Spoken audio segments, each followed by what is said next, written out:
ನಿಮ್ಮ favourite serials ಈಗ ಟಿವಿಗಿಂತ ಮುಂಚೆ ಸನ್ ನೆಕ್ಸ್ಟ್ ಆಪ್ ನಲ್ಲಿ ಜಾಲಿಯಾಗಿ ಎಲ್ಲರಿಗಿಂತ ಮುಂಚೆ ನೋಡಿ.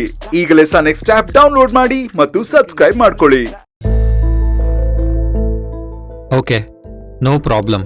ಪೇಮೆಂಟ್ ವಿಷಯದಲ್ಲಿ ಎಲ್ಲ ಸರಿಯಾಗೇ ಇದೆ. ನೀವದ್ರ ಬಗ್ಗೆ ಬಾದರ್ ಆಗೋದು ಬೇಡ. ಪ್ರತಿ ತಿಂಗಳು ಆನ್ ದ ಶೆಡ್ಯೂಲ್ ಡೇಟ್ ನಿಮ್ಮ ಅಕೌಂಟ್ಗೆ ಕ್ರೆಡಿಟ್ ಆಗುತ್ತೆ. ಸರಿ, ನಾಳೆ ಸಿಗೋಣ. ಓಕೆ.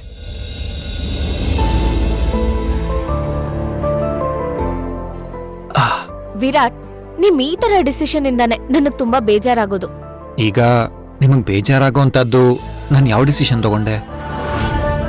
ನೀವ್ ಹುಷಾರಾಗೋವರ್ಗೂ ಆಫೀಸ್ ವಿಚಾರ, ಬಿಸ್ನೆಸ್ ಟೆನ್ಷನ್ ಇದ್ಯಾವ್ದನ್ನು ತಲೆಗೆ ಹಚ್ಕೋಬಾರ್ದು ಅಂತ ನಾನ್ ಹೇಳಿಲ್ವಾ? ಅಷ್ಟ್ ಹೇಳಿದ್ರು ನಾಳೆ ಸಿಗಿ ಅಂತ ಯಾರಿಗೂ ಹೇಳ್ತಿದ್ದೀರಲ್ಲ. ಇದಕ್ಕೆ ನಾನ್ ಗಾದೆ ಮುಖಾಂತರನೇ ಉತ್ತರ ಕೊಡ್ತೀನಿ. ಪ್ರತ್ಯಕ್ಷವಾಗಿ ಕಂಡ್ರು ಪ್ರಮಾಣಿಸಿ ನೋಡ್ಬೇಕು ಅಂತ. ನಾನ್ ಬರೋದಕ್ಕೆ ಹೇಳ್ತಾ ಇರೋದು ಯಾರೋ ಆಫೀಸ್ ಸಬಾರ್ಡಿನೇಟ್ನಲ್ಲ, ನರ್ಸ್ನ. ನರ್ಸಾ? ಯಾಕೆ? ನನ್ನ ನೋಡ್ಕೊಳ್ಳೋಕೆ. ನಾನ್ ನಿಮ್ಮನ್ ನೋಡ್ಕೋತಿದ್ದೀನಲ್ಲ ವಿರಾಟ್. ಬೇಡ, ನನ್ನಿಂದ ಯಾರಿಗೂ ತೊಂದರೆ ಆಗೋದು ಬೇಡ. ಅದಕ್ಕೆ ಒಬ್ಬ ನರ್ಸ್ನ ಅಪಾಯಿಂಟ್ ಮಾಡೋಣ ಅಂತ ಹೇಳಿದ್ದು.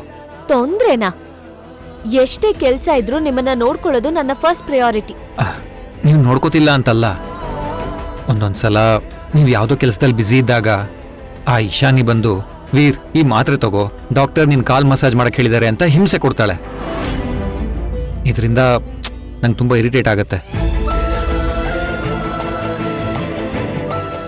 ಅದಕ್ಕೆ ಒಬ್ಬ ನರ್ಸ್ ಇದ್ರೆ ಅವ್ರು ಇದನ್ನೆಲ್ಲ ನೋಡ್ಕೋತಾರೆ. ಆವಾಗ ಆ ಇಶಾನಿ ಪ್ರೆಷರಿಂದ ತಪ್ಸ್ಕೋಬಹುದು ಅಂತ. ಸಾರಿ ವಿರಾಟ್, ಅದು ಜಾನ್ವಿ ಕಾಲ್ ಮಾಡಿದ್ಲು, ಮಾತಾಡ್ತಿದ್ದೆ. ಅಷ್ಟ್ರಲ್ಲಿ ಡ್ಯಾಡ್ ಕೂಡ ಕಾಲ್ ಮಾಡಿದ್ರು. ಅದಕ್ಕೆ ಸ್ವಲ್ಪ ಬ್ಯುಸಿ ಆಗ್ಬಿಟ್ಟೆ. ನೆಕ್ಸ್ಟ್ ಟೈಮ್ ಇಂದ ಹೀಗಾಗಲ್ಲ. ಅಯ್ಯೋ, ನಿಮ್ ತಪ್ಪು ಅಂತ ನಾನು ಹೇಳ್ತಾನೆ ಇಲ್ಲ. ನಿಮ್ ಕಾಳಜಿನೇ ನನ್ನಿಷ್ಟು ರಿಕವರ್ ಮಾಡಿರೋದು. ಈ ನಿಮ್ ಕಾಳಜಿ ಜೊತೆ ನಂಗೆ ಇನ್ನೊಂದು ಮೆಡಿಸಿನ್ ಸಿಗ್ಬೇಕು.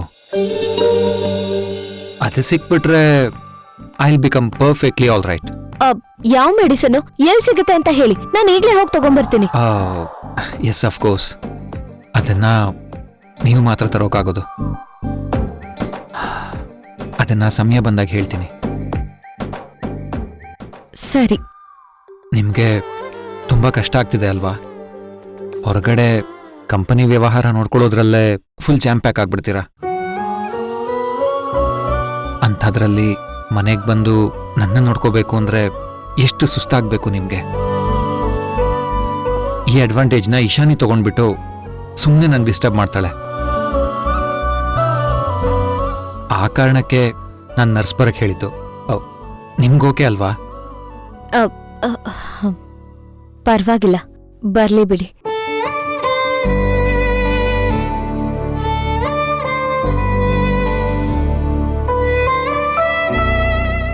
ವಿರಾಟ್ ನನ್ ಮೇಲೆ ಎಷ್ಟೊಂದು ಪ್ರೀತಿ ಇಟ್ಕೊಂಡಿದ್ದಾರೆ. ಆದ್ರೆ ಅಂತ ಪ್ರೀತಿಗೆ ನಾನು ಅರ್ಹಳೋ ಇಲ್ವೋ ಗೊತ್ತಿಲ್ಲ. ಈ ಪ್ರಪಂಚದಲ್ಲಿ ಯಾವ ಹೆಂಡತಿನೂ ಮಾಡದೇ ಇರೋಂತ ತಪ್ಪು ನಾನ್ ಮಾಡ್ತಿದ್ದೀನಿ. ನನ್ ಕೈ ಹಿಡಿದ್ ಗಂಡ ಆಗಿರೋ ನಿಮ್ಮನ್ನ ನಿಮ್ಗೆ ಗೊತ್ತಿಲ್ಲದೆ ಬಿಟ್ಕೊಡ್ತಿದ್ದೀನಿ ಅಂತ ಇಶಾನಿಗೆ ಮಾತು ಕೊಟ್ಟಿದ್ದೀನಿ.